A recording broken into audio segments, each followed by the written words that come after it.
இன்றைய பதிவில் நாம் பார்க்க போவது ராமாயணத்தில் விபீஷணர் அருளிய ஆஞ்சநேயரின் படபாநல ஸ்தோத்திரம். இந்த ஸ்தோத்திரத்தின் விசேஷம் என்னவென்றால், மனதில் ஒரு கோரிக்கையை திடமாக நினைத்து கொண்டு இந்த ஸ்தோத்திரத்தை ஒருமுறை பக்தியோடு தெரிந்தோ தெரியாமலோ காதால் கேட்டுவிட்டால் கூட நினைத்த காரியம் உடனே நடந்துவிடும். அப்படிப்பட்ட சக்தி வாய்ந்த ஸ்தோத்திரத்தை இன்றைய பதிவில் பார்ப்போம். ஓம் அஸ்ய ஸ்ரீ ஹனுமத் படபாநல ஸ்தோத்திர மகாமந்திரஸ்ய ஸ்ரீ ராமச்சந்திர ருஷிஹி ஸ்ரீ படபாநல ஹனுமான் தேவதா மம சமஸ்தரோக பிரசமனார்த்தம் ஆயுராரோக்ய ஐஸ்வர்யாபிவிருத்தியர்த்தம் சமஸ்த பாபக்ஷயார்த்தம் ஸ்ரீ சீதாராமச்சந்திர பிரீத்யர்த்தம் ஹனுமத் படபாநல ஸ்தோத்திர ஜபம் அஹம் கரிஷ்யே.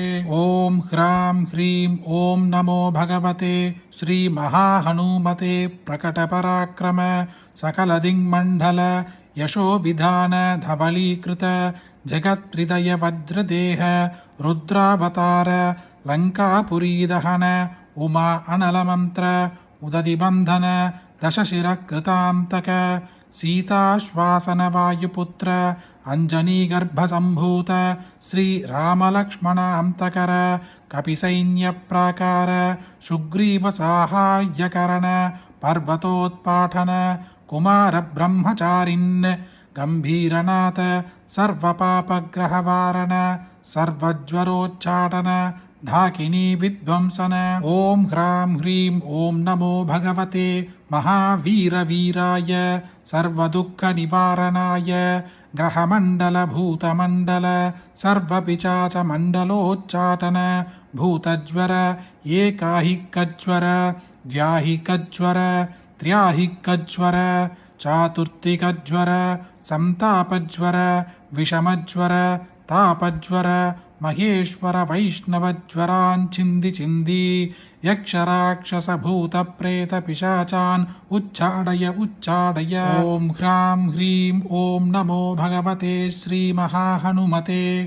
ओम ह्रां ह्रीं ह्रूं ह्रैं ह्रौं ह्रः आं हां हां हां हां औं सौं येहि ओम हम ओम ओम नमो भगवते श्री महाहनुमते. श्रवणचक्षुर्भूतानां शाकिनी ढाकिनी विषमदुष्टानां सर्वविषं हर हर आकाशभुवनं भेदय भेदय छेदय छेदय मारय मारय चोषय चोषय मोहय मोहय ज्वालय ज्वालय प्रहारय प्रहारय सकलमायां भेदय भेदय. ओम ह्रां ह्रीं ओम नमो भगवते श्री महाहनुमते.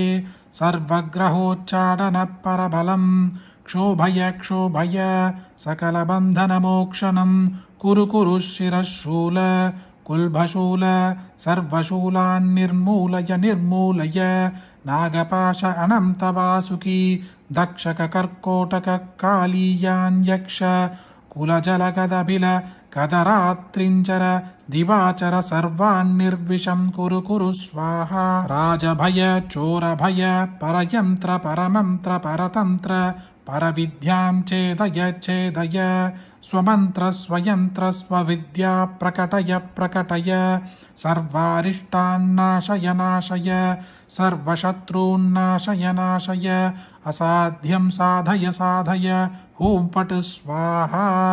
इति श्री विभीषणकृतं हनुमत् படபாலன ஸ்தோத்திரம் சம்பூர்ணம். ஸ்ரீமத் ராமாயணத்தில் ராமபிரானின் வெற்றிக்கு முக்கிய காரணமாக இருக்கக்கூடிய இந்த ஸ்தோத்திரம் ஆஞ்சநேயரின் சக்தியை அதிகப்படுத்துவதற்காக இயற்றப்பட்ட இந்த ஸ்தோத்திரத்தை பக்தியோடு ஒருமுறை தெரிந்தோ அல்லது தெரியாமலோ கேட்டால் கூட போதும், மனதில் நினைத்த காரியம் உடனே நடந்துவிடும்.